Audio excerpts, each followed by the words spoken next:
Who do we have with us? Oh, what's up, guys? Cool. So we're gonna mix things up a little bit today to start. We've got, I think if you were watching the last stream, you heard us talking about it. We've got some footage from the recent wrestling match or matches that the Walkers had. Thanks to Rick for sharing those videos with us.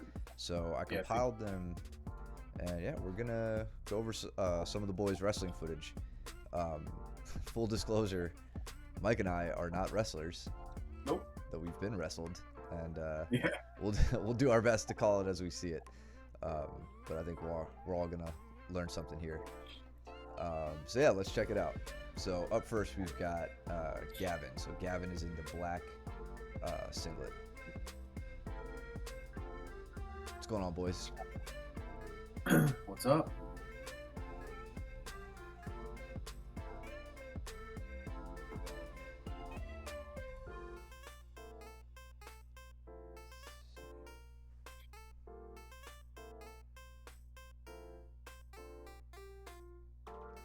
Nice. Front headlock.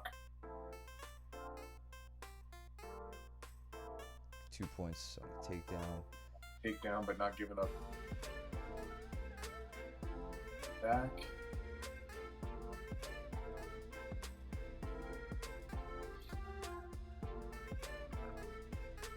Yeah, something to keep in mind for our jiu-jitsu purists in the chat. When you do front headlocks in wrestling, you have to have an arm in with it. So you're not going to be seeing guys, holding on to guillotines and stuff like that. And if I recall correctly, this is a 1 minute first round. The dude with the pool noodle is there to alert the ref when time goes up, for anybody wondering what that's about. Mooresville Middle School, okay.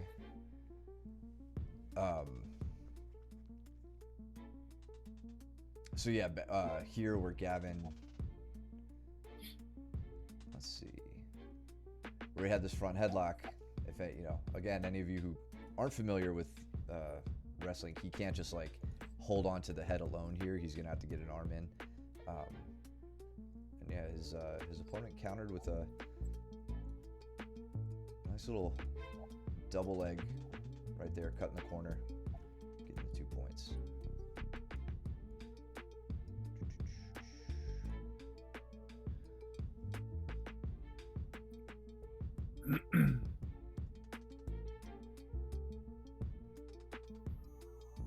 So I think right now it's 2-0. That's the way that I would see it. Yep. And this is where my understanding of the folk style rules, I kind of lose it. I'm not sure if Gavin gets, because he starts from behind on a referee's position. About to get the pin. That was sick. Yeah, come on, call it. Come on, ref. Nice. Hell yeah. I want to see how he got that. Gets the fall. So he's got this tight waist. The underhook from And the then back. he just... Yeah, he sets up a half Nelson here. Half, yeah. Sets in the half Nelson on the right side as well. I think that's how he gets the turn. So right there, he's got shoulders to the mat, which is like 4 points. I think I've watched more freestyle than folk style wrestling. Should really brush up on those. I'll talk to the Walkers; they can school me. And yeah, you guys chime in if we're calling anything wrong, or if you can clarify some of the rules. Great stuff, man. Great match. That was awesome. What a good match. Hell yeah. I love a come from behind victory too. Down on points, gets the pin. Braden on the left.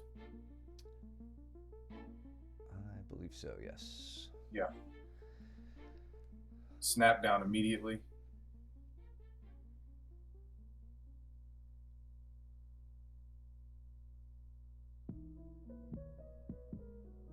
Go back to snap down real quick. I missed it.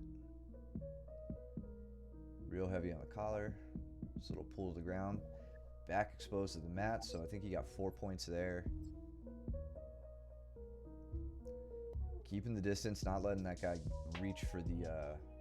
He was reaching pretty hard for that leg to try to square back up with him.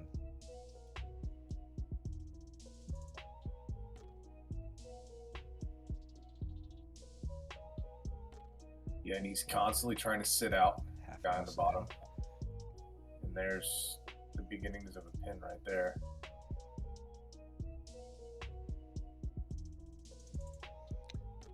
Takedown 2.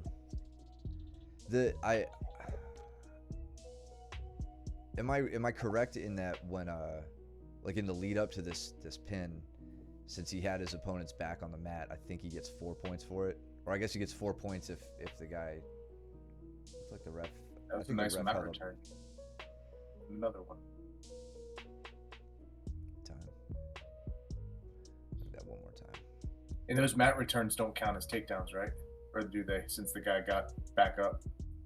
Yeah, I'm not sure because right there, I feel like the ref when he got up, he called something. Great takedown. That was.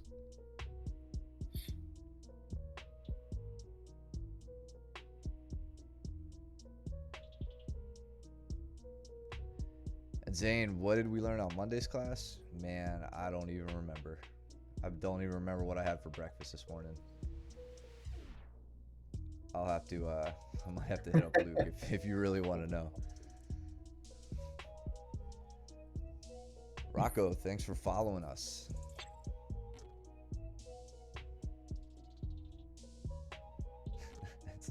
I think Braden just caught the ref by surprise there too.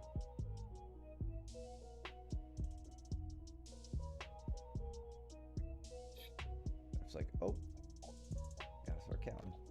I'll look at this one more time.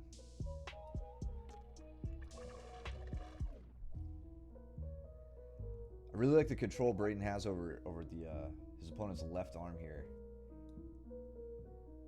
Couldn't see the grip other than. So he's got his arm on the outside of the kid's arm, and then he weaves up underneath to a tricep, like a grip on the tricep. So the kid's arm is like kind of chicken winged behind him, almost like a Kimura, but from a very different grip setup. You see what I mean? Like the kids. I do. Yeah, the other kid's wrist is against Braden's bicep, and then Braden has woven in between the forearm and his bicep to get that grip. I always thought the pool noodle thing was funny. And Saturday's class, I was not there, but I don't remember what we went over. Peters might remember. Oh, yeah, I taught Saturday, didn't I? That was yesterday. We went over body drills. We went over a lot of top position and just the variations of side pin position.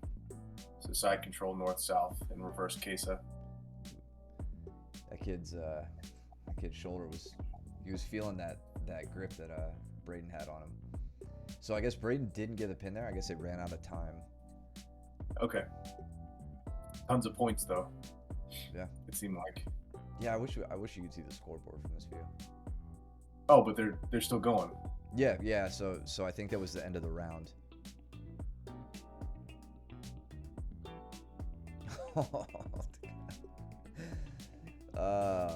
Bad luck for that dude. Let's look at that one more time.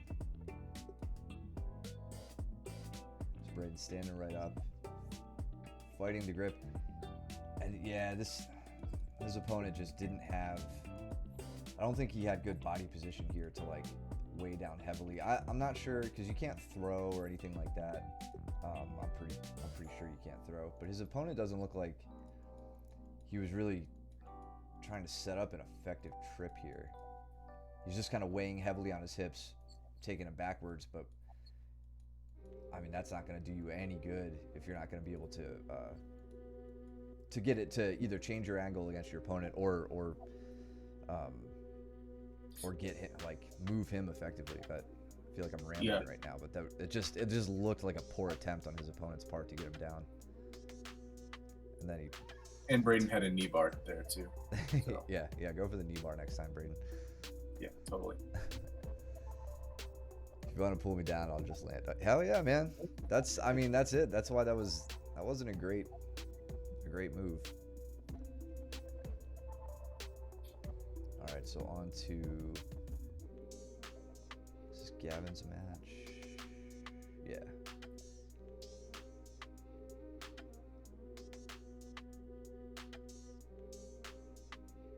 And this was a medal match. I can't remember. If Gavin got second or third, but I believe this is what that match was for. So that for everybody who's Gavin had that underhook. That was a nice swing to the underhook. Okay, these are championship matches. Okay. Yeah, and just I want to go back to this for everybody, who I have to correct in class. That's what a whizzer is.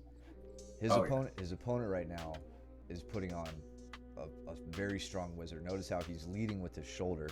This isn't, it's not bending at your hips. It's not like breaking your own posture. It's forcing your opponent down via the shoulder. We got a little too overcommitted there. And if you see, so one of the things with the whizzer, at least what I've noticed, is that your hips have to be very far away from your opponent's hips if you're applying the whizzer. What Gavin was able to do here, and I don't know whether it was intentional on Gavin's part or whether it was a mistake on his opponent's part, but their hips are very, very close to each other. And what that does is that relieves a lot of the pressure from the whizzer. And so Gavin's able to just basically drive up with his underhook here and take it. If I feel like if his opponent was a little bit further away, starting to cut an angle, hips further away, the pressure on the shoulder would have been a lot tighter, a lot heavier. Yeah, breaking news too. This kid is a state champion that Gavin's going against. Oh, sweet. So this is already like that much more impressive. Yeah, lost a single leg there. Let's see. Yeah, I feel like, and this is armchair quarterbacking right now.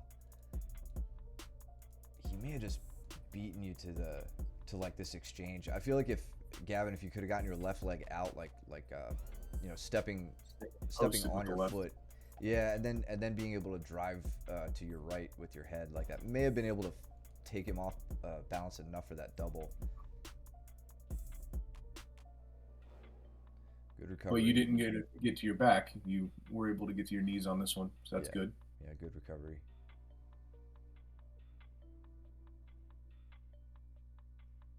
And notice, contrast what just happened, what Gavin's opponent just did versus what Braden's previous opponent did. He's behind Gavin now, and instead of trying to like weigh him down and pull him backwards, he's doing something very jiu-jitsu-ish, which is just following the movement, keeping the momentum going, taking Gavin forward instead of trying to fight to pull somebody backwards. So it looks like he's trying to cradle. He's trying to feed through for a cradle here. You get outside.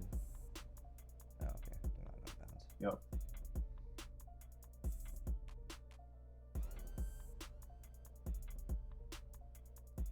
He gets the pin. Yep. Yeah, tough match, man. Dude, going up against a state champion though. And, yeah. You almost got that double on him. Like, that was solid. That was a good match. Yeah.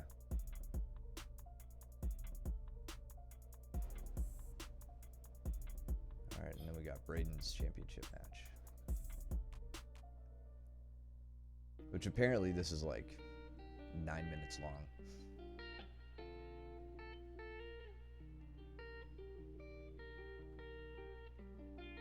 Nice snap. Yep. Goes in for that knee. Great control. That was good.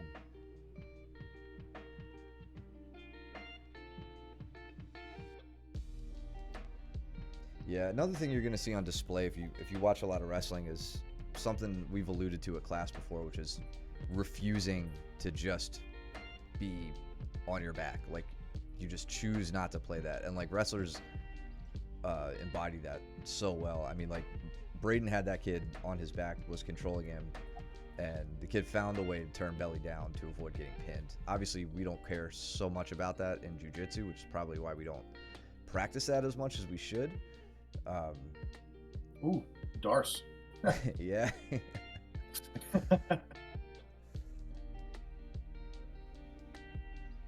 Yes, Stephen, we know. We all know. Braden's sinking really heavy on them hips. Yeah. Trying to keep the guy down. Very nice. Good trick. That was a really good mat return.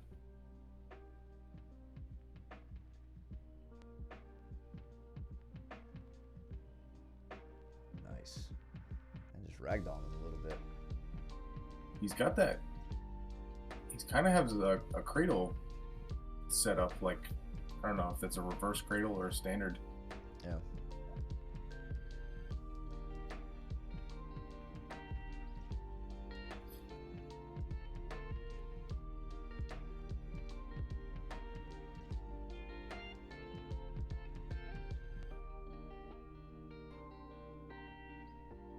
Double unders.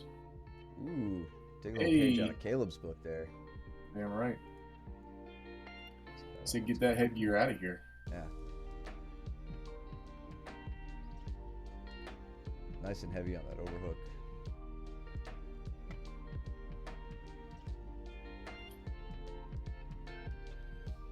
Two points.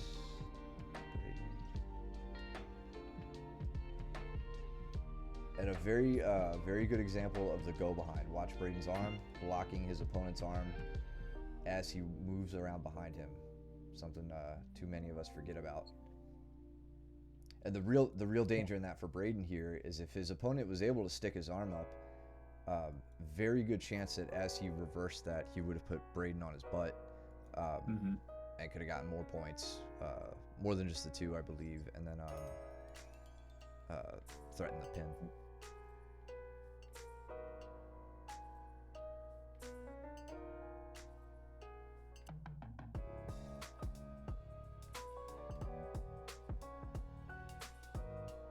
So these coaches are freaking out about something.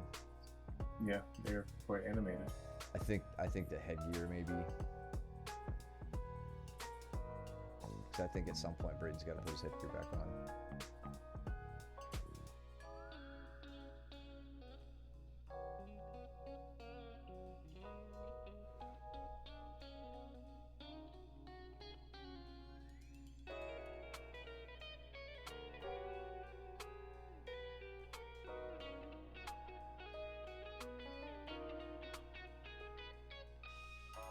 Ooh. Ooh, nice throw by. Let's see that again. I wish I was good at these. Like that looked great. Oh, so they weren't awarding points for the mat returns and stuff? Ah. Okay. Yeah, I'd be pretty pissed.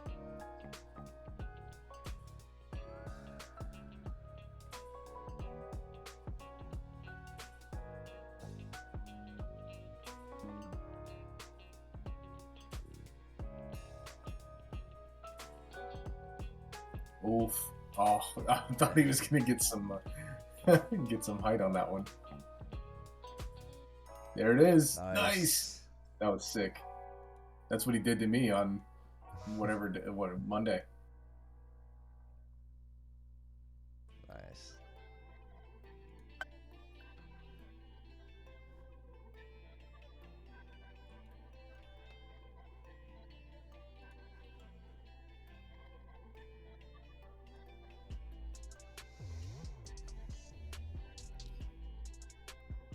Yeah, I agree, Jordan. Yeah. I always wondered how I would fare in that regard.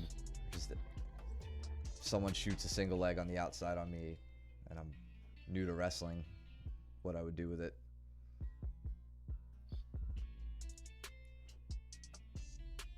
All right, since there was no pin, they just go to referee's position.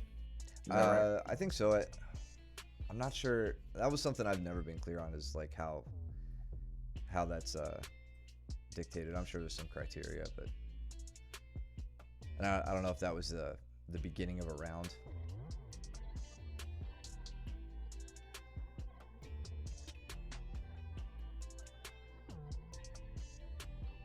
based on coin flip. Okay. Mm.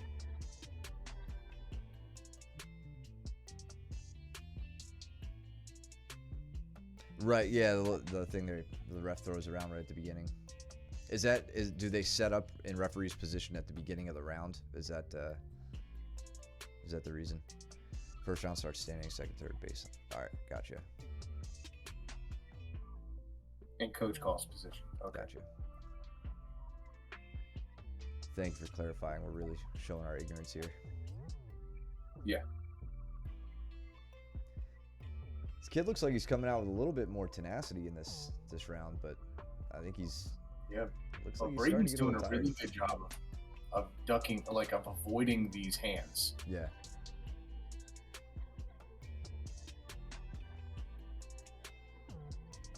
What is going on? What are these guys? What does that call for? Something on the head.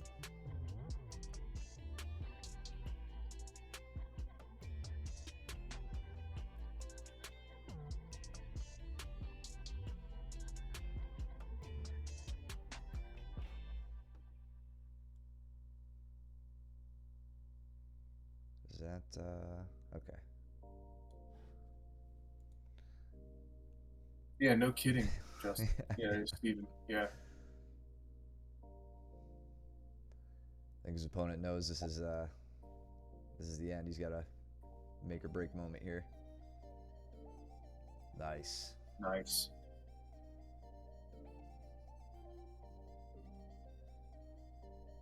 He's trying. That was really good how so he goes for the head throw here, and then the second time Braden comes around the hips. Like he doesn't. I think if Braden was more behind his opponent, he would have been thrown, and this would have been a scary moment.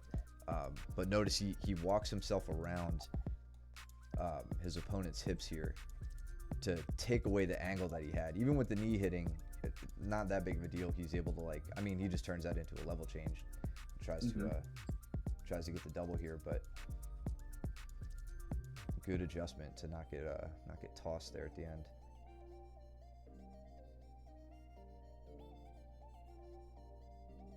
Time for the W and the gold medal.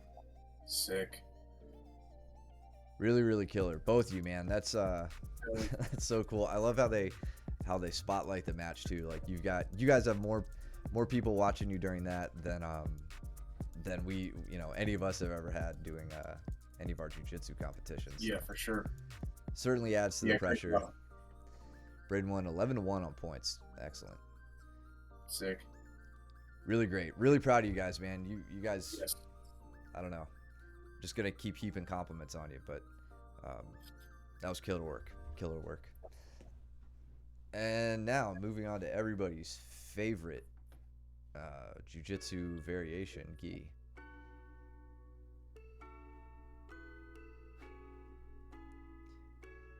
And considering we've got about an hour of footage and we're a half hour in, we're probably going to call it quits tonight at right around 9:30. So we'll see how far we get into this. And yeah, so I hope you guys are putting all of your best moves, front loading it into the footage on during the open mats. Yeah, man, that's great, and we're here for them. Whatever Yep. we can do to help them achieve, we're all about it.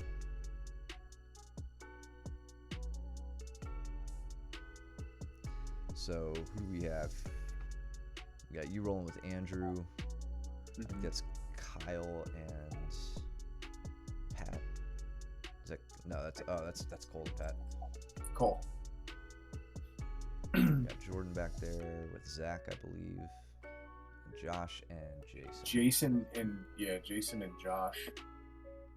And then Jordan and Mitchell in the back. Oh, Zach was behind the pillar. Okay.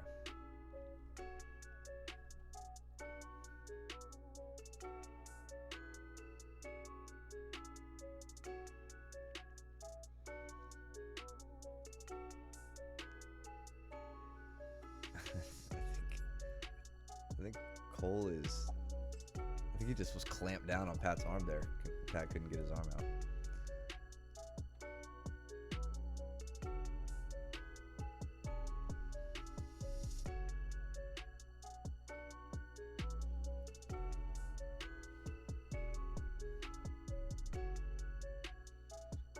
Cole just do?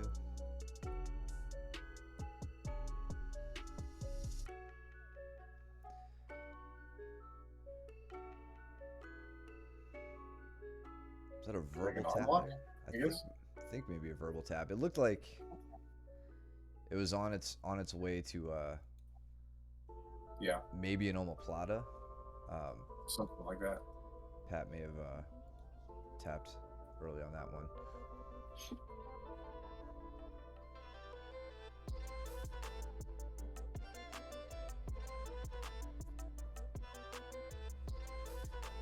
And Andrew, I don't think you and I get to train too much in the gi.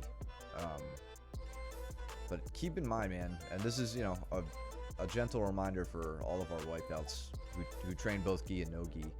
You can't neglect using your grips. I see you posting on mic here, which is fine. Like, I'm not going to say it's wrong, but you're trying to pass the guard right now. One of the best places to put your hands is right at the knees, inside or outside, depending on the situation, gripping the cloth, pinning and moving from there. You really need to pay attention. Like, you've got to learn to make grips. Like, your grip choice has to be very deliberate.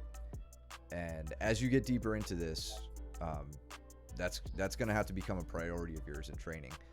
Just making sure that you're setting yourself up for the win. If you don't win the grip fight, you don't win the fight, period.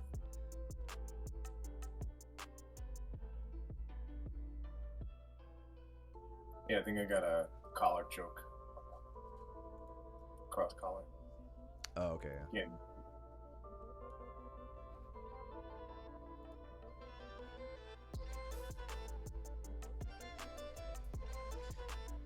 Let's see, Dead Ghosts and Warriors P62. Oh, Warriors P62. Thanks for the follow, guys. Thank you.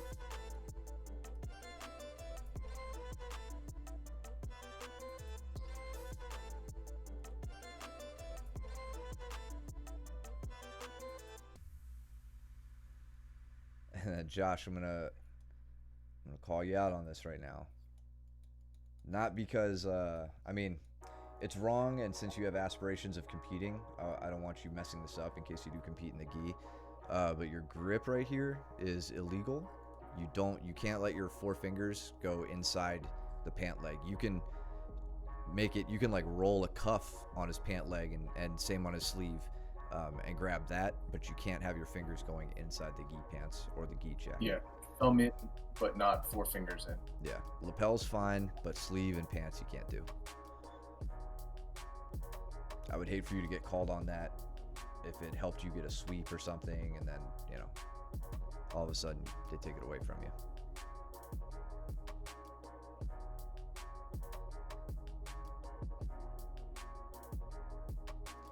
Ooh, Cole going in on a leg early. Jason having none of it.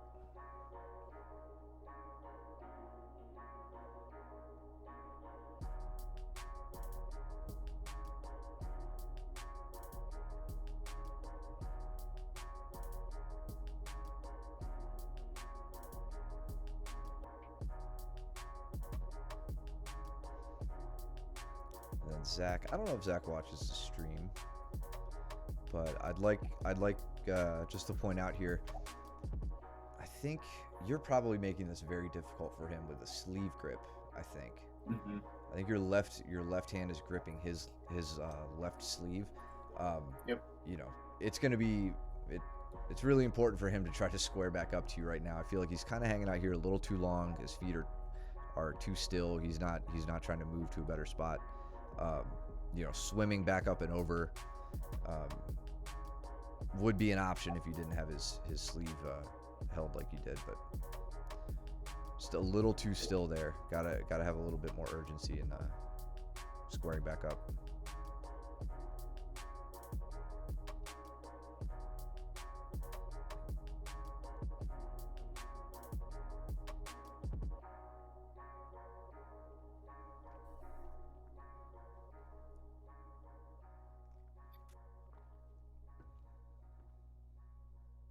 Cole did a really good job of pummeling out Yeah. that half guard into a mount. Yeah, and for Jason here, um, he's done well to win the underhook battle. Like, Cole has kind of given him the underhooks here. Um, at this point, he starts framing on Cole's knee to stop the pass from advance or the pass from advancing through. I'd really like to see him making use of the underhook a little bit sooner than that, especially playing from half guard. He's got his outside leg over Cole's inside leg, which is a great starting point. He has all the makings of like building up to an elbow and fighting back from here. So we can maybe work on that next time I see you, Jason.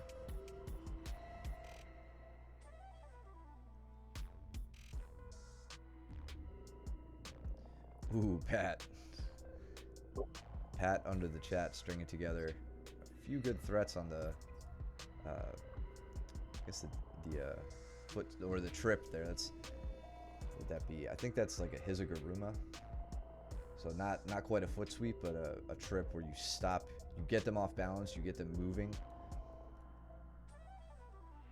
and as they go to step, you try to block. Right now he was trying to block Josh's right leg from stepping, but Josh had stepped back far enough to avoid it. The underhook. I think Izaguruma is a block on the knee, and then the Sasai is pretty much like a similar thing, but at the shin, basically from the below the knee to the ankle. Gotcha. I think. I don't know. I think pinball's in the chat. Yeah, you can correct. If you don't have the underhook, lock down, elevate, and use the movement, and then settling back to get. Yeah. That's a great approach too. I think I would say Luke probably uses that pretty effectively as well. Yep.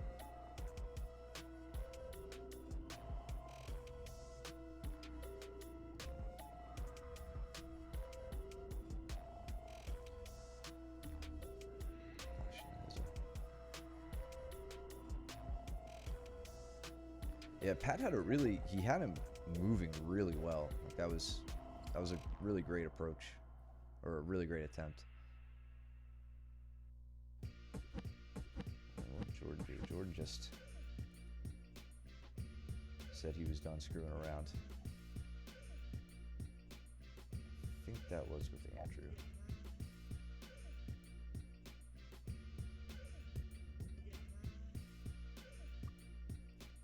So Cole, he's not in a terrible spot here against Jason, but he's a little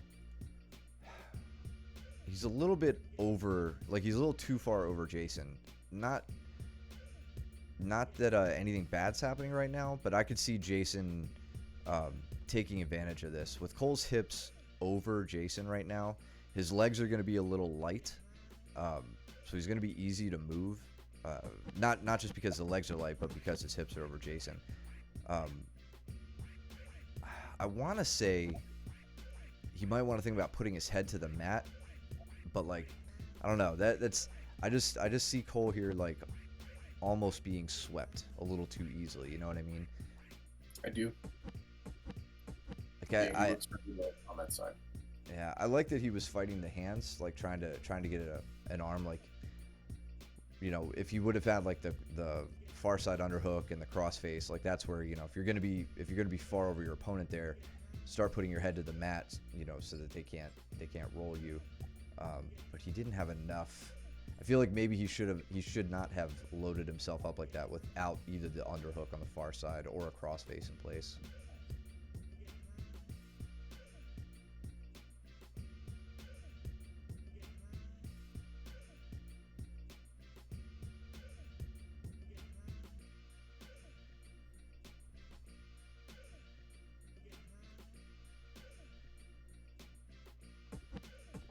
And now he's working the fight to get his leg free, which he's about to win. It may not look like it, but I like how his foot wedge is in there. Oh man, Jason must really, yeah. Jason's using a lockdown now to prevent that.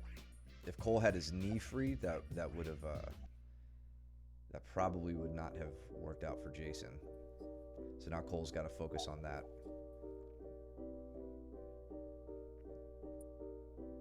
That was a good job of digging underneath that far leg. Yeah, and look at him stepping around, looking for the knee bar or possibly into cross ashi. Yep. Jason. Jason going for the toe hold. Yeah, dude. Nice. I think he got it. I think he did. Hell yeah. So let's look at this again. This is really, really great. So Cole's about to get his pass here, right? I think if he would have like kind of kipped up, he could have fought the friction on this and gotten out. Going to the New Breed Tournament in Concord. I've got to figure out my January schedule. Now I'm not sure if I'm going to be able to do the Naga, but I don't know about the New Breed either. Do you have plans for that one? Are you gonna compete? I'm still figuring out my travel schedule for work. Okay. I want to compete in both, to be honest with you, but I'll have to take what my work gives me. Yeah, and I have every intention of if I'm in town, I'll be at the comps, competing or not competing. I'll be there to coach and all that stuff too. So, I take it you guys are probably gonna head out there. Cole is using he's backtracking now that he has to get his leg free. So once he pummeled his foot out of the lockdown, and notice all that took was just him. I don't even know if he pulls his heel all the way to his butt, which is typically what you want to do. But I think he just kind of passes his foot over, gets his heel down, and then once he gets this scoop grip on the leg, he can shift up to this is where he knows he's good. As soon as Jason's legs come uncrossed, Cole knows that he can either put his shin, his left shin here across Jason's hip, and either work to get the pass, or since he's really over top of him right now, he's probably gonna. He was thinking spin around for the knee, either the knee bar or the entrance into cross ashi. The only thing that got him caught up here was really the fact that he had fallen over. It's going to make it very difficult for him, more difficult for him to, I think, turn the corner completely and get to where he wants to be. And then Jason took this as an opportunity to shut down the turn completely from there. Now Cole's not going to be able to lead with his left knee around the corner and set up into cross ashi, if that's what he was thinking. I have a feeling he was probably thinking knee bar here more than anything. But great counter from Jason. I mean, great strategy from Cole, and then really good execution on that toe hold from Jason. Wrestling tournaments will also be up. Yeah, I mean, we'll make sure that there's somebody there for him, regardless.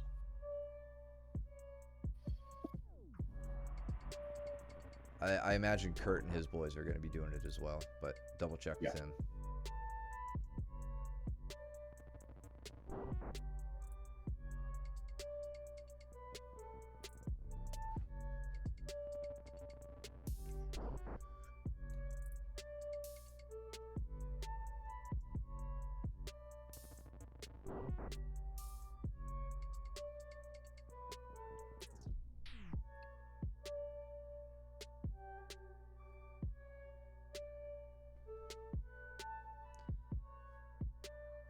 Sexual top with Andrew and Jordan. Is that at the end of the round, yeah. Looks like Andrew Bow tried to hop over in the mount there. Just got caught in half guard.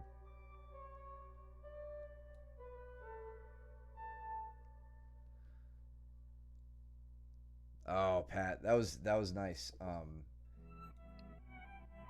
It's a common thing that I think jiu-jitsu guys either mess up or they don't try it enough is the idea that I think one of the best times to take a shot is right after taking a shot, and it's like that's exactly what Pat did here.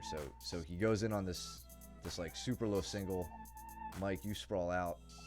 You say, I'm going to disengage, which means as you stand up, you bring your legs forward. And Pat says, mine. But this is where, this is what I talk about with ankle picks.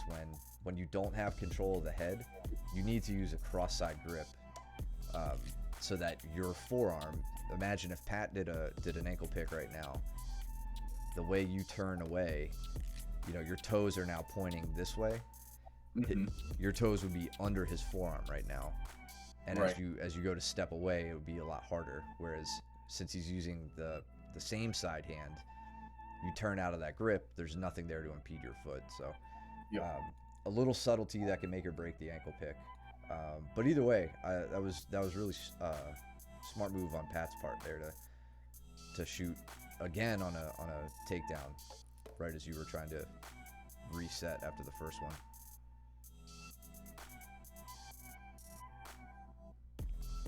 What's up, Chappie? I don't know when he had it, but another 10 Oh, man. seconds, you know, tap me.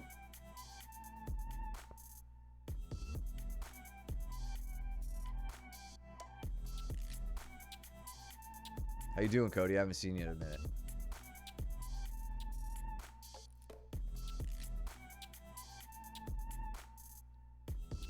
I like that Pat's going for a lot more than like the sweeps and trips. I mean, not that those don't always need to be honed and worked on, but looks like he's just trying to throw some other things against the wall and see what sticks. Yep. Sorry to hear that, dude. I hope you're feeling better. Thank you for not bringing it to class. We definitely really appreciate that. Yeah, we've had a lot. I mean, well, this season has been really bad. So Yeah. Yeah, a lot of people have been coming down with stuff. Good. You're covering Tuesday, right? I am. And I'll be covering tomorrow. Come on, Pat. So everything Pat's doing right now is good, like first stage of it, but like kind of like we saw with the boys wrestling earlier. It's all about angles from here out. So like, I think he was going for Luke's low single pressure onto the knee, but since he lost the angle, that's one shot where you actually do kind of want to be straight on, Yep. since you're working against the joint.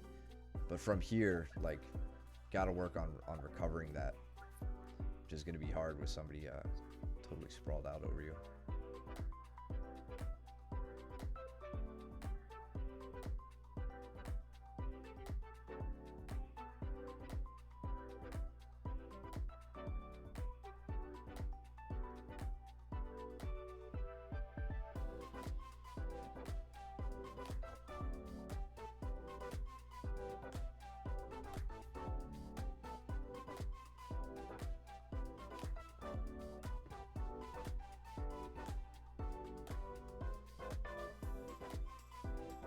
Nice. Stupid wall. The wall wasn't there.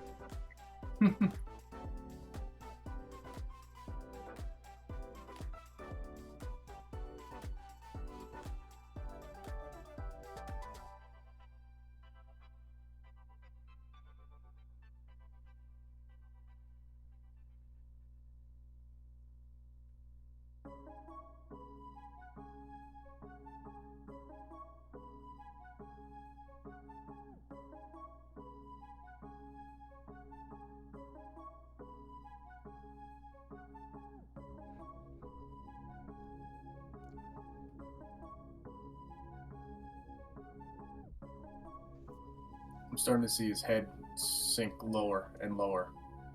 Yeah, I'm curious So if... Go ahead. Go ahead. You. Oh no, I was just saying, like, so I was laying on a bunch of collar ties, but they're fleeting. They hadn't been for very long. I was just kind of pulling them and snapping them down a little bit, right, just to see how fatigued I can get him. And eventually, like about this point in the match, I'm noticing that when I'm laying him in, I'm getting him to hunch over more than I did before. Yeah. So now I'm starting to kind of smell the blood, so to speak, and I can start seeing when I can take advantage of the stand-up. Yeah, and I think some of those shots earlier, those a failed shot is always an energy waster. Like it drains you Yep. pretty quickly after a couple of those. And I didn't realize until like a minute ago you guys were just doing takedowns only. I don't think he was intending on it, but anytime he came in for the shot, I was like, no, I wanted to take it down on my terms. So Sure.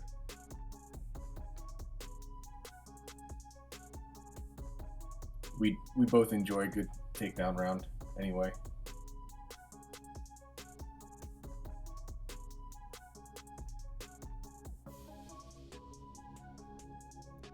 Jason stepping up to get a piece. Wardrobe change.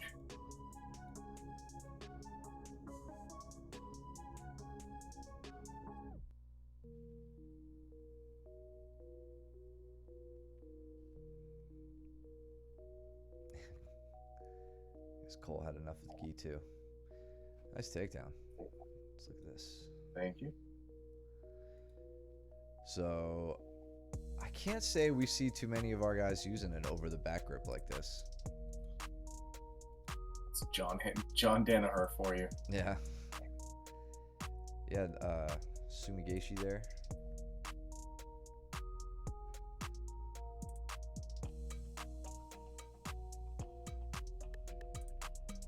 Yeah, I used to always try and go for the belt. You know, I mean, it definitely gets your opponent more hunched over and everything. But hell, if I can snap over with that lat grip and get a chunk of material, then it's almost as good. Yeah. Yeah, and I like, so even if you can't get that belt grip, the great thing about this grip that it gives you the ability to do is put so much of your weight onto their back and really break their posture down. And which you think, well, maybe you could do that with a lot of different grips, and it's true. I mean, you know, you can hang your weight on somebody with a lapel grip. Problem is your hands are in front of them. It's, you know, there's an opportunity to break that grip. That grip isn't as easy to break. It does lend itself to having your back taken if you could slip your head out. So you got to be pretty tight to his, like, he can't create too much space between like his head and your chest. But yeah, you can control his posture really, really effectively with that.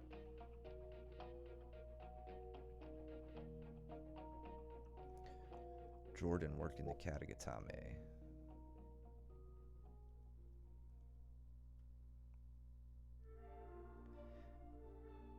We went over that night. It's a good attempt. Yep. And I mean, Cole's, you know, his posture here is pretty smart. Like,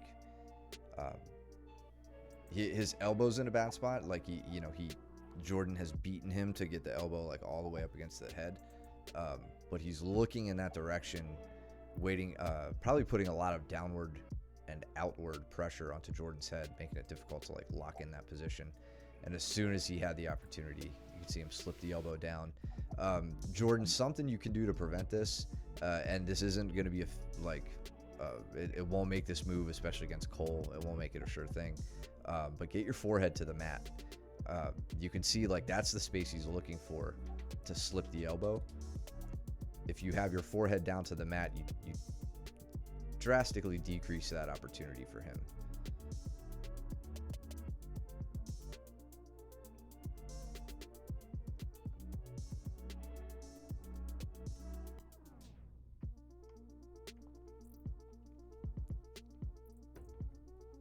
So I did the Marcelo Garcia kick out of the leg to get Jason swept there instead of the general like block the knee on the outside. I was trying to do that, but he's posting and I mean, you know, Jason, he's a very strong dude. So I've got this my hook on the left is set up. I'm on my right hip, but I can't block his leg. So instead, I use my right foot to kick out on the knee and shoot his leg out and hit the sweep there.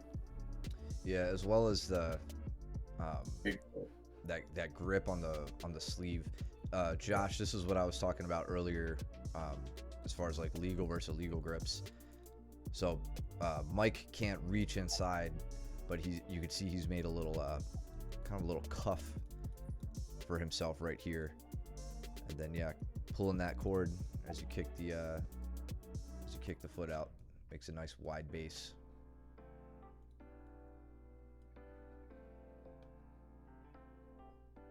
Or I'm sorry, a nice wide gap in the base that Jason had to set up.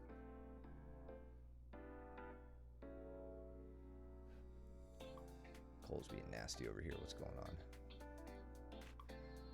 Setting up from side control. Jordan, I'm happy to see you using your forearms to frame rather than getting your wrists tweaked up like you were telling us last week. Damn, Cole about had a nice armbar attempt there. Looks like he gets outside the arm. I guess Jordan was able to just... Looks like Jordan had already cleared the elbow here, so it wasn't a far move for him to get over. Then yeah, Jordan go heavy down.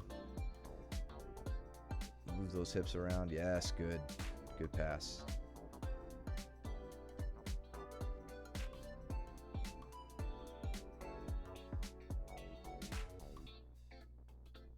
You know, normally I would be. I can't remember if I do that on Jason or not. But yeah, this is the Kimura trap that I generally go for. Come around, dig my right arm up and over, try and trap the arm, but Jason does such a good job of trying to get his elbows back down towards the mat. So I'm coming around and I'm going for it. Do you see how I switched Joe to the other side? So he dug his right arm. So one of the great things about attacking the Kimura is that when somebody tries to hide one of their elbows by sending one of them down to the mat, the other one has to come up, right? Because we all have a spine and we have to rotate about that. So he gets his I attack his right arm, he gets it down to the mat, and he winds up giving me his left arm. And so as soon as that happens, I can dig under and do the exact same movement on his left arm. But again, Jason's a very strong guy. I wind up going and grabbing the far arm in order to trap both of his shoulders and get him in a really bad posture, I would say. It's a good way to pin your opponent down. It's also a good way to start setting up an armbar. And honestly, I do not remember how this roll ended.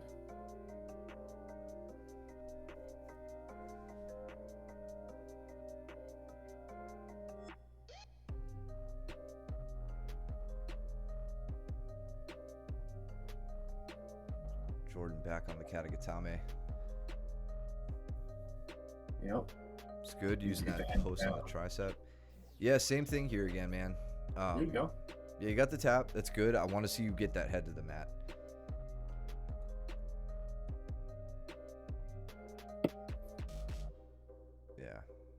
Yeah. I mean, it'll just be one less,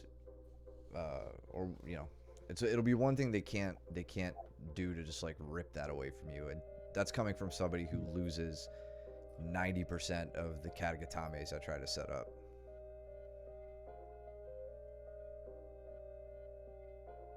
Cole's head and arms are very good.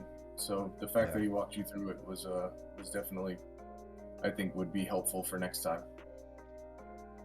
And then a good move from him.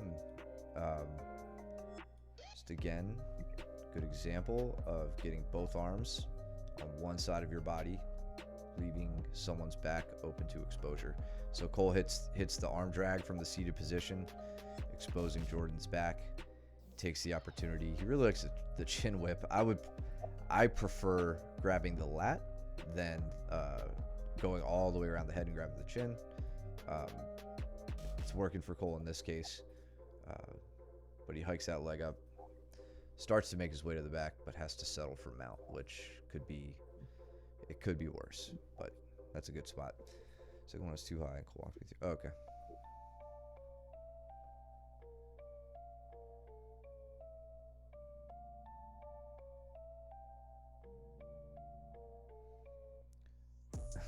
Josh and Andrew are they're not in 50-50. Josh has the better of that leg exchange.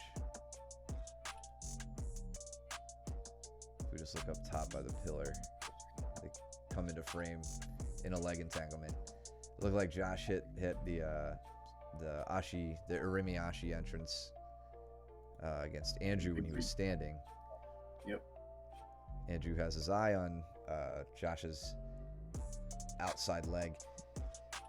I'm not going to say that you can't hit, like a cross-side straight ankle and like throw something offensive at him there, Andrew, but I would focus on breaking his legs open. Instead of pulling his left leg across and attacking it, I would just pin it to the mat, try to scoot your hips out and get yourself safe.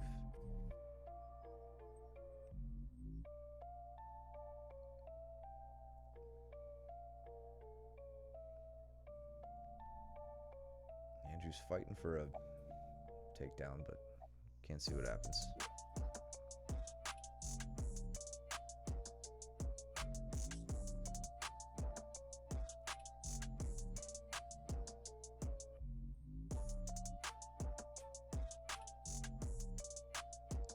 Jason was in a bind there, but Yep. I like the small movements he made to get out of that. He wasn't like trying to explode and then like shoving you away and leaving an arm isolated. Just kind of slowly moved, made enough little movements while keeping his arm safe, which definitely takes some discipline. He's definitely calm under pressure. Yeah. I think we all know that. Pat and Mitchell.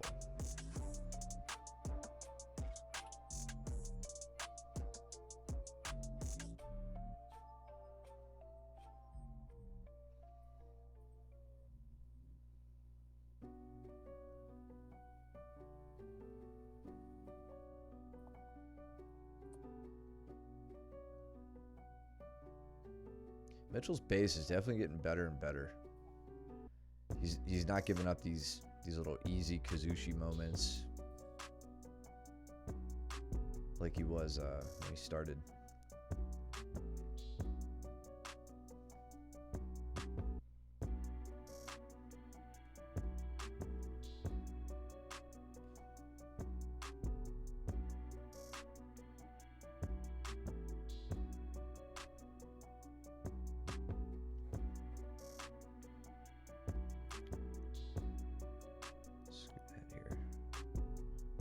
Mitchell decides to take the back. Good stuff.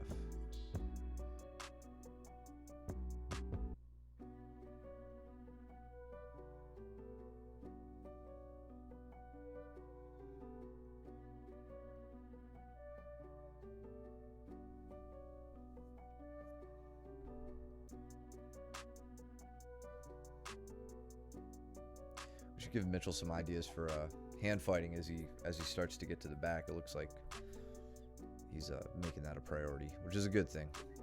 And then Pat here, countering him. I'm going to drop you off for a second.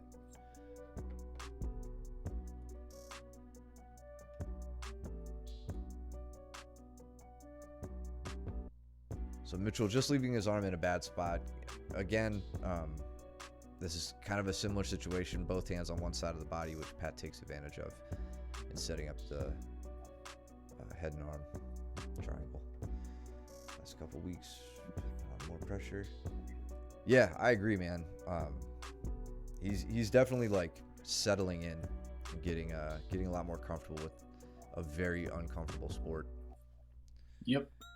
His one other thing that you can always tell is when a person's breathing starts slowing down when they're training, even though they're training hard, right? Like they're not huffing and puffing like in the wrong spots. And I think most of you in the chat know what I'm talking about.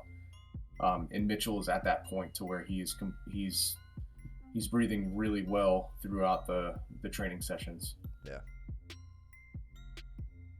And yeah, the to your point, Joe, the methodical approach he takes. I mean, like that's how it's got to be. I mean, there have been plenty of guys, not just at our school, but like in and out of the sport, I'm sure, who like they want to, when they learn something, they want to drill it as fast as the coach can do it when he's showing what it looks like smooth and at full speed. And it's like, that's not, it just can't be how you do it when you're first learning it. So he's definitely much more disciplined with that than some of us. Just taking it slow and then hitting it live later when it counts.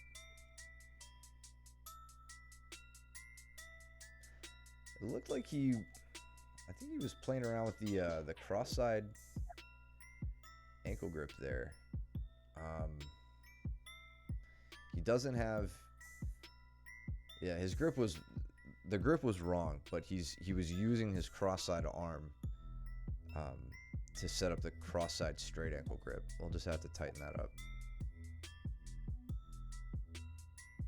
If you watch this, Mitchell, it's you got to think about that grip like it's like you're doing a rear naked choke on somebody's ankle. That's the idea.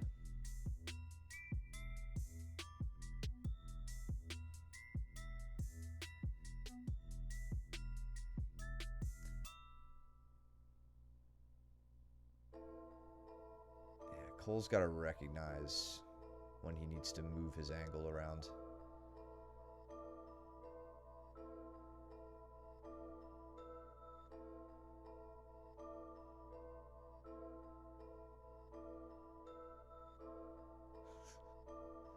It looked like a bit of like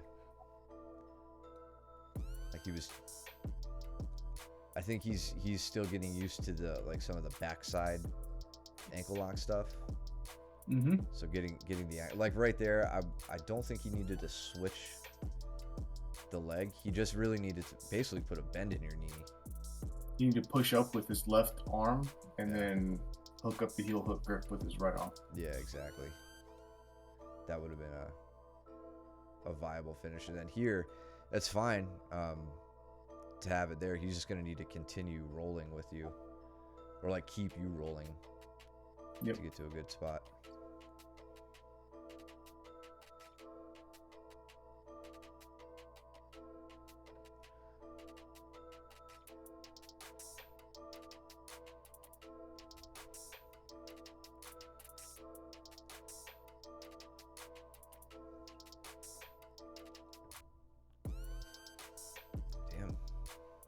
Andrew not accepting the sweep there, at least initially. Cole doing a good job switching sides with it.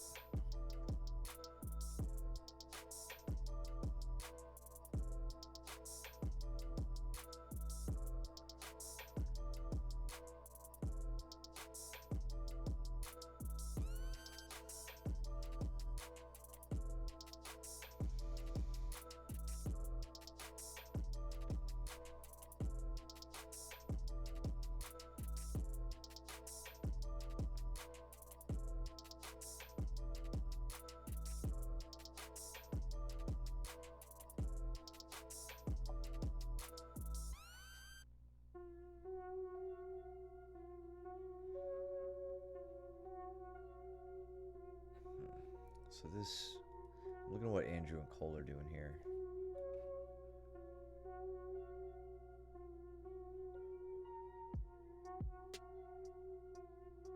So I feel, I don't know, even though, so Andrew has the underhook here and is turning down to his knees, almost giving up the back. But since he has the underhook, Cole's not just gonna set in on his back and give him any trouble here. This is a weird spot. I guess he's pretty much safe. There's at first glance there's so much back exposure there. But I guess you gotta trust in that underhook. Yeah, the fact that he has the underhook. I mean, Cole would have to completely let go of the head grip, which he should have. And, then he would have maybe had something. Yeah. But he just decided to have something another way. Yep. Goes in on this armbar. Loses the elbow a little early. I didn't even see how he switched in. Damn, he just straight inverted into that. Inverted, yeah. I think Andrew's definitely helping him with that inadvertently by pressuring in, but Cole's able to spin on his neck right into a knee bar. That was nice. Everybody's taking the gi off at this point.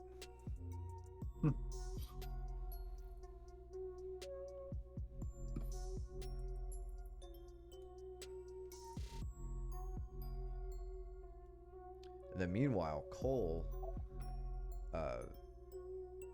similar position, except he doesn't have the underhook now. So, you know, Cole is knees to the ground, back exposed, but he doesn't have the underhook. So Andrew, let's see how it plays out. Andrew could pretty easily take the back here if he could break Cole's grip. Good work from Cole to win that exchange. Cole's got a head throw, right? Like, I mean, that's the same throw that we saw, I think, Braden hit in the wrestling match, right? And, yeah, maybe. I know his opponent tried to head throw him, but failed. Oh, that's right. It was his opponent. So I mean, you know, head throw's a real thing.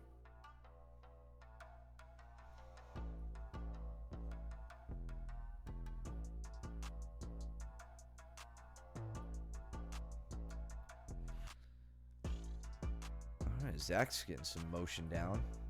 Yeah. Man, how many times have we had to, like, during drilling, teach people how to do exactly this, like make the C shape, spin around through a straight body to, you know, concave on the other side, all with the motion of the legs. That's one of those moves that I didn't realize until a little bit later. Doesn't come quite as easily to everybody, at least like instinctively. It's easy to do, but you don't think about generating power with your legs that way, power and movement.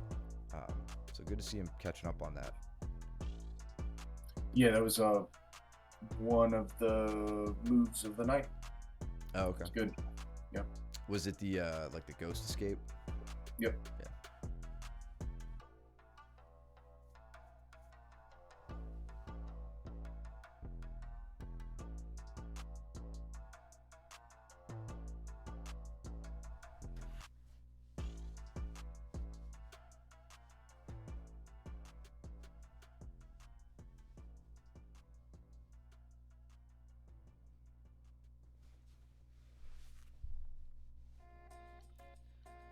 It was a good dismount from Cole, not giving up any sort of control, even though he lost the mount or gave the mount up.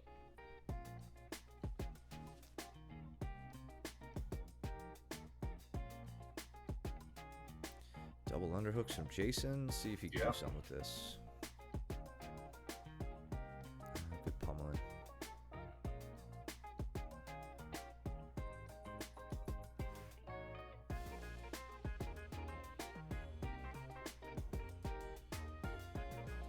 You know what would be interesting to work on with Jason, I think, is since he's so good at keeping his elbows real tight to his body, or retracting them and pulling them back when he needs to. From being on a bottom position here, I wonder how effective he could be at loading his opponents up over him. So like when Cole's sitting back but to heels, like if Jason could engage him, sit up and engage him, make a connection, keep his arms tight to him, and then, like, you know, pull Cole over him, pull his own hips underneath Cole, start elevating him, looking for leg lock entrances, or sweeps in general. I feel like that would lend itself well to what Jason already does well. You know, contrast that with somebody lighter, maybe not as strong. You know, it's going to be hard to, like, pull somebody over top of you. But he might be able to really be effective with that.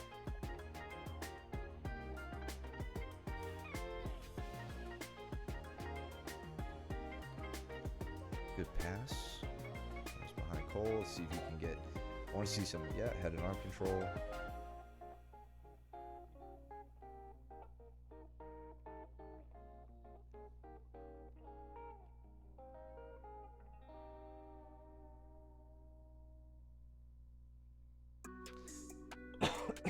And from here, Jason, like, you know, you guys got to remember that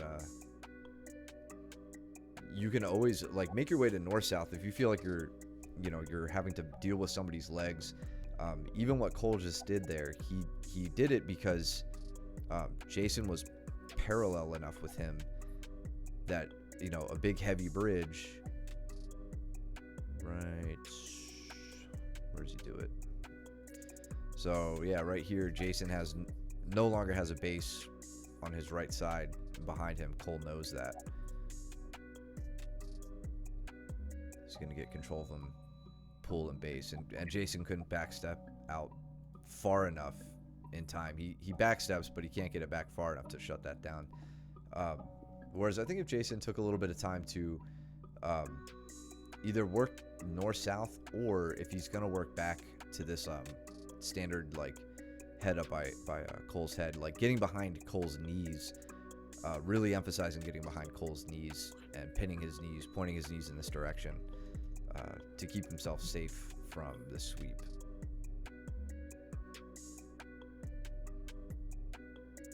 So don't just hang out. I know this is side control week. We don't really do a north-south week because it's basically, I mean, it's so closely related to side control. But you guys got to use that position strategically sometimes to shut down re-guarding attempts, guys getting their knees back in, or sweep attempts. Not that Mike won't try to sweep you from there like he does to me all the time.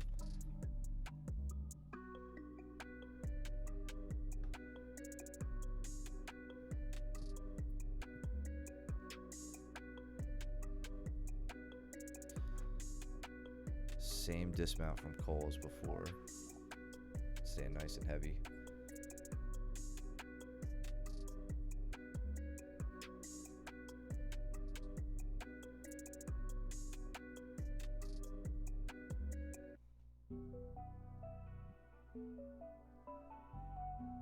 You going over angles with Andrew there? Yeah, if you remember when we were talking, I think on the last stream with Andrew, we were talking about the double leg, the blast double. And so I went over, the finer points of the blast double that I know of, going up through the middle, keeping your head at an angle the whole time rather than like the whiplash effect. And then the other would be hitting angles on the double leg, but being aware of the neck getting caught. Jason and Cole just had a nice little exchange. So Jason works the same kind of over the back grip that we've seen from Cole and Joe. Yep. So he controls Cole's posture up top, gets a forearm frame in against Cole's hip, and then good effective bridge.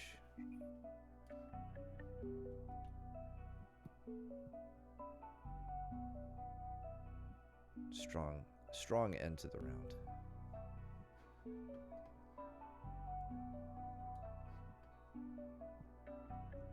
And congrats to Jordan and Josh on their recent stripes. Yeah, congrats, guys. I think that was this night, right? This night was Andrew and Josh. Hang on. Wait, did Jordan Andrew and... Or did I just congratulate someone who didn't get a stripe, but now I feel like a dick? Andrew got one that night. Okay. Wait, do all of you have stripes yet?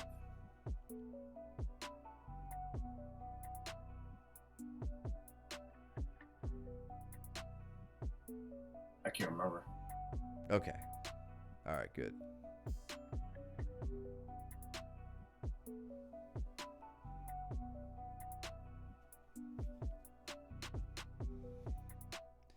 And then Josh, another... Jordan got it, and Josh got it 2 weeks before or a week before. Gotcha. That's what it was. Okay. Yeah. Josh, again, just because you have competition aspirations, this is another thing you're going to have to work out of yourself right now. As in the lead up to the comp, probably shouldn't be letting you reap at all. And this is getting, I think this would be called a reap for sure. Like the heel is over. Yeah. So, you're not going to be allowed to do this. I don't want you to get into the habit of it yet. It's going to be useful eventually. Just not a good thing to make a regular habit of doing.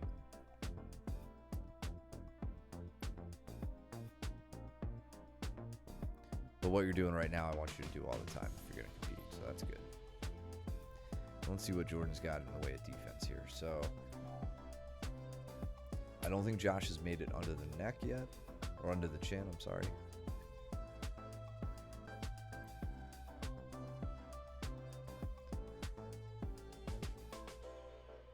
Nice hand fighting by Jordan.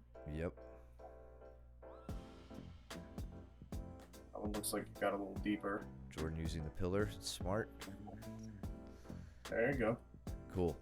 So yeah, this is, these battles are where there's this trade-off that goes on the whole time where you think, all right, I got to get my hips free and I got to get my shoulders and head free. But when you focus on one, you tend to lose focus on the other. There's no better example of how bad humans are at multitasking than escaping a rear naked strangle, in my opinion. So once you get your neck safe, I'm not saying you did anything wrong here. Yeah, no, I could tell. Once you feel like you have your neck safe, if you can't manage to like get the strangle arm up and over your head or something like that, you can start focusing on getting your hips free by stepping on the legs, getting them off, depending on if they're body triangling you or if they have their hooks in. Once you get your neck safe, you can focus on legs. Once you get a leg free or both legs free, you can focus on getting your shoulders free and all that. It's a skill that you're gonna have to hone, but either way, I mean, that looked good. You definitely stayed composed and worked your way out.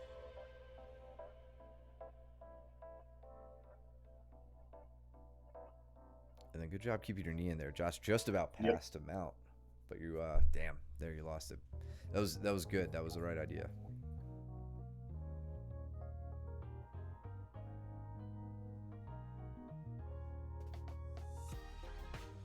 I'm trying to get the knee back in too. Mm-hmm. Yeah, it's gonna take a bit more off balancing. Bertram loves his like posting a hand on the cross side hip and then doing a jumbo shrimp to get your hips back to create enough space. Right there, you had enough space. That was perfect. Yeah. Yeah, that was the exact moment you wanted to do it, right here. Yep. Easier said than done. Yeah, you might be getting tired by this point, which is understandable. Totally.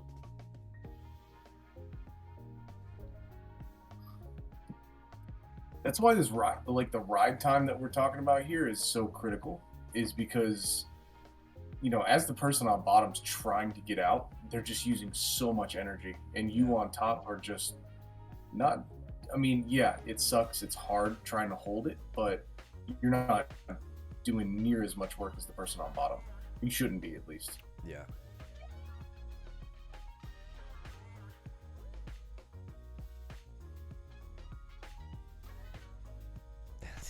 Whatever. Yeah. It happens. You're allowed to do it here.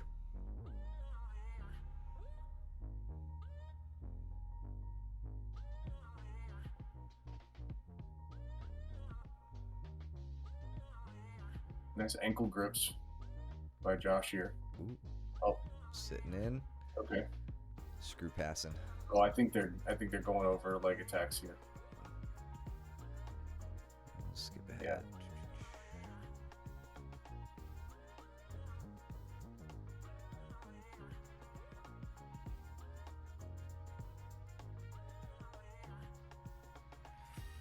That was a real subtle, slick exchange there from Cole.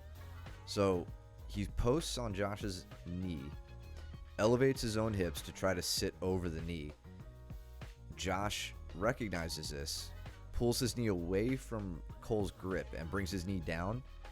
Yep. So Cole adjusts, and instead of just trying to step over the hip, step over the knee leading with his hips, he steps over the knee now leading with his knee and pins it.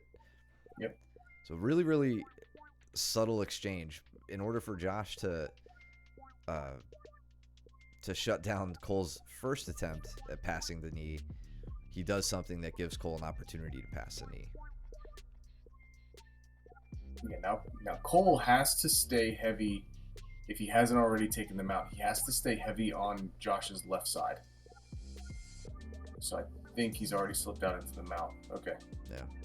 Yeah, I don't know if his legs got through there or not. I assume so. Yeah, I think you got both legs Yeah. free. Yeah.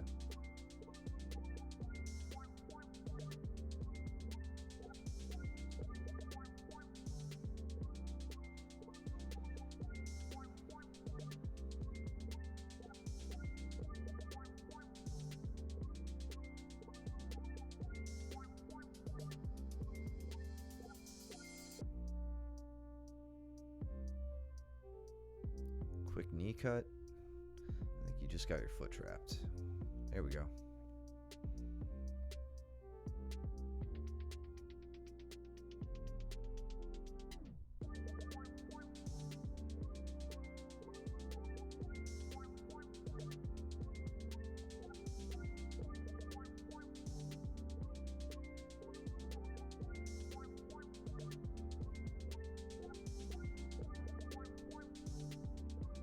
Really high leg. He went straight into the triangle from there. Yeah, damn.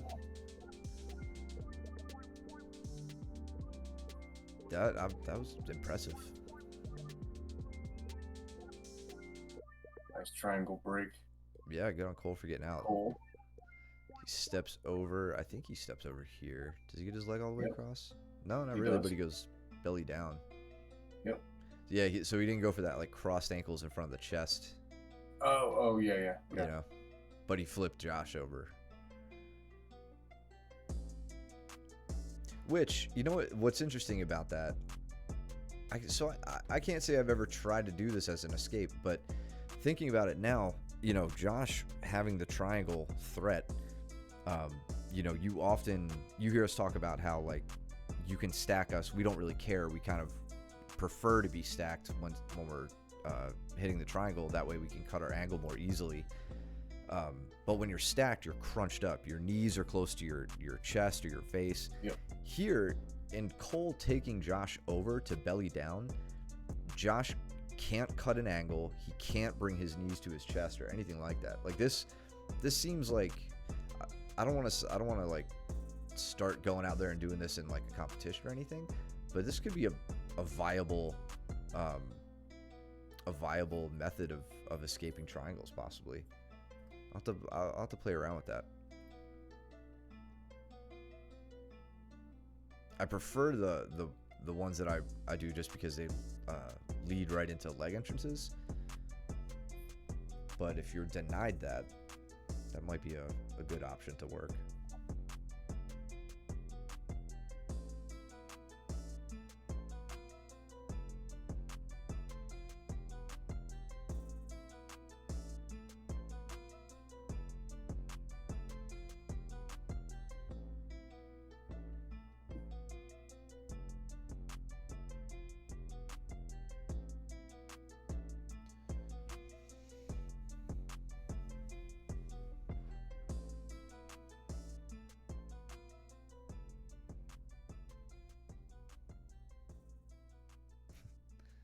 Josh just speeding right around Cole's guard. That was a nice reversal. Yeah. Into the triangle. See, Josh has his hands connected. I think he's going to last the rest of this round. Yeah. And we are on the last round. We actually might be able to do this. What's up, Mitchell? Mitchell, what's up, dude? Bro, that username I love is it. amazing. I love it. Hell yeah, that's great. Cool, man. I'm glad. Thanks for joining us. Go back and watch this stream. We're about to end. We're on the last round right now. But we highlighted some of your stuff earlier, so go check it out.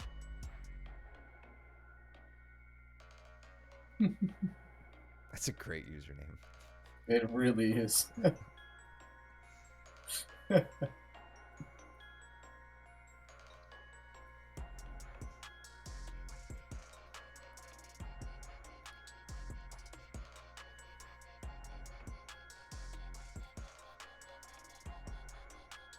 So I don't know if Cole realizes that there's a calf slicer there. It's that, it's that weird one. Huh? They find it out coincidentally. Yeah. I think, Did they talk about it or something? yeah, they were asking me about it after. That was That was pretty fun. yeah, what a cool dude. So I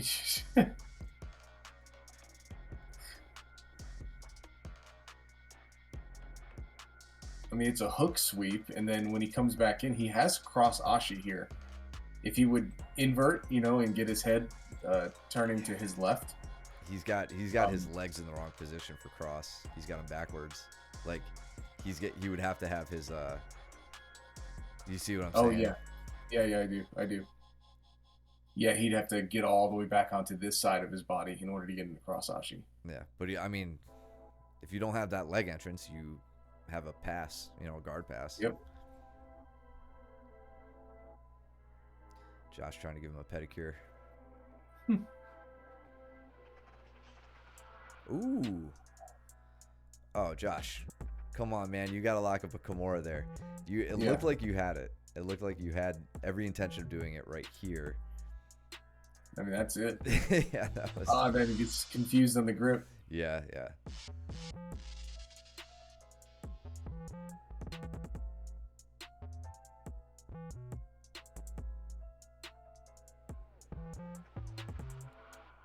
Cole probably told him the wrong grip. He was like, wait. Do it the other way.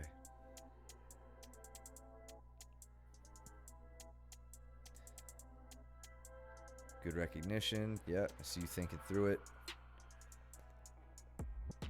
Cole pushing you into a reap. DQ. Yep. Come on, ref. Nice. Good.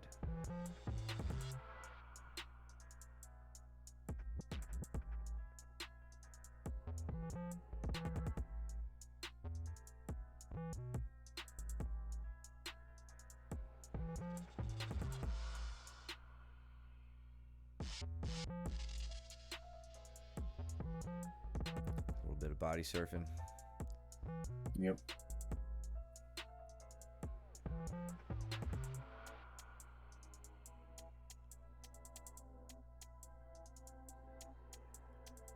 Right up through the middle.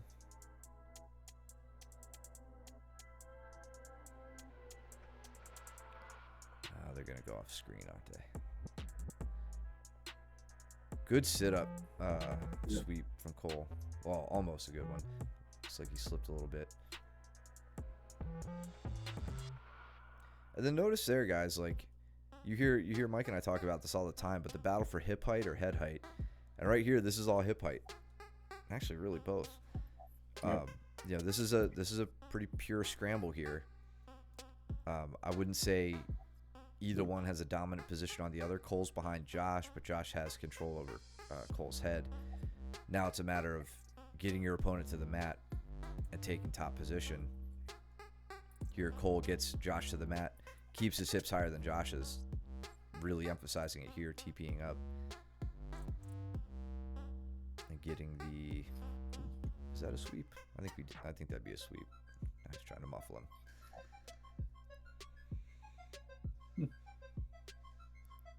Just a couple guys being bros, trying to muffle each other.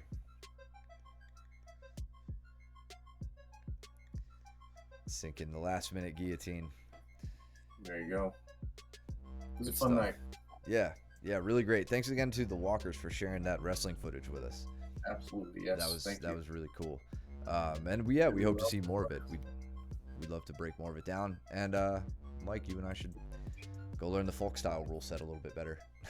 Let's do it. Yeah. In any case, thanks for all the new followers. I think we had a couple new ones hit the chat. Hopefully you guys aren't bots trying to sell us on crypto stuff. And Mitch, thanks for the follow, bud. Really appreciate it. Thank you. Yeah, go if you can, go subscribe over at YouTube as well, where we will post this for replays for all of eternity. And you guys can check it out here, follow us here, subscribe here, all that good stuff. You can support us at coffee.com/MOBJJ. Thank you, Joe. Thank you, Jordan. Thank you, guys. Thanks, guys, for hanging out. We really appreciate it. I don't know what the let's see. I think next Sunday we're gonna cancel. I won't be in town and won't have access to my computer, so we'll try to get our last one in before Christmas on Wednesday. So if you guys show out tomorrow, we have another huge class. We'll try to cover everything like we've been doing. Let's see. I'll be teaching tomorrow as well. Mike will be teaching Tuesday. And then be on the lookout for emails. I'm sure Luke will send something out about the holiday schedule, so keep that in mind. And if I don't see you guys, hope you guys have a really, really nice holiday. And get some training in when you can. And otherwise, go enjoy yourselves and rest up. Let your body heal for once. Have fun with the family. What was that?